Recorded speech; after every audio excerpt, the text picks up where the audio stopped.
Chunki men yaxshi muammolarga kirib, muammolarning ichida zo'rg'a chiqqan Narsaga tushunmayapman-da. Siz kimga nimani isbotlamoqchisiz? Shunga tushunmayapman. har safar kimgadir yutganingizni, maqtanganingizni, miyangizda qancha yutkazganingizni o'ylayotganingizni bilib turaman-ku.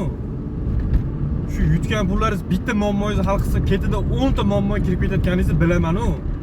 Yana siz kimga nimani isbotlamoqchisiz? Shunga tushunmayapman. So'mni yutib olish umidida o'ynayapsiz, bilaman. Lekin ishoning, men sizga keltirib, xohlagancha qilib gapirib beraman. Direktga yozsanglar, siz hali katta pul yutishga tayyor emassiz.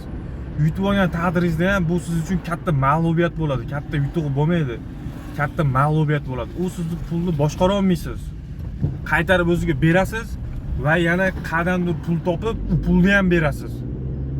Bu birinchi marta bo'lmayapti, siz oxirgisi ham bo'lmaysiz-da. Tashlashga bunday qaror qilgan, xudo xolasa bo'ldi, men qimorni yig'ishtiraman degan aka-ukalar bo'lsa, ayollar ham bo'lsa qizig'i yo'q, Telegram gruppa ochib qo'ydim. Shunday profilimga kirasiz, Telegram bor. Telegramga o'tganingizdan keyin men shuncha qo'llanmalar yozib chiqqanman men. Erikmasa shuni o'qib chiqing, hayotingizni o'zgartirishga harakat qiling. Menga bundan hech qanaqa foyda yo'q. Shunchaki sizlar pullar yutkazib, qanaqadir muammoga kirib ketishlarini xohlamayman men.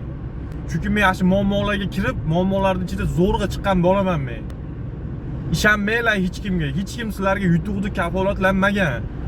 Yutgan bo'lsangiz, katta summa 1 marta, 2 marta yutishingiz mumkin, qayta bunaqa bo'lmaydi. Hamma yutganni maqtaydi. Yutkazganni hech kim og'iz ochmaydi. Bir narsani tushuninglar. Kim nechta pul yutgan bo'lsa, ungacha bosib o'tgan yo'li, undan keyingi bosib o'tgan yo'li faqat o'zi biladi, uni hech kimga aytmaydi. Hamma yutganni maqtanib, maza qiladi, kayf qiladi. Unutmanglar, qimor ahmoq emas.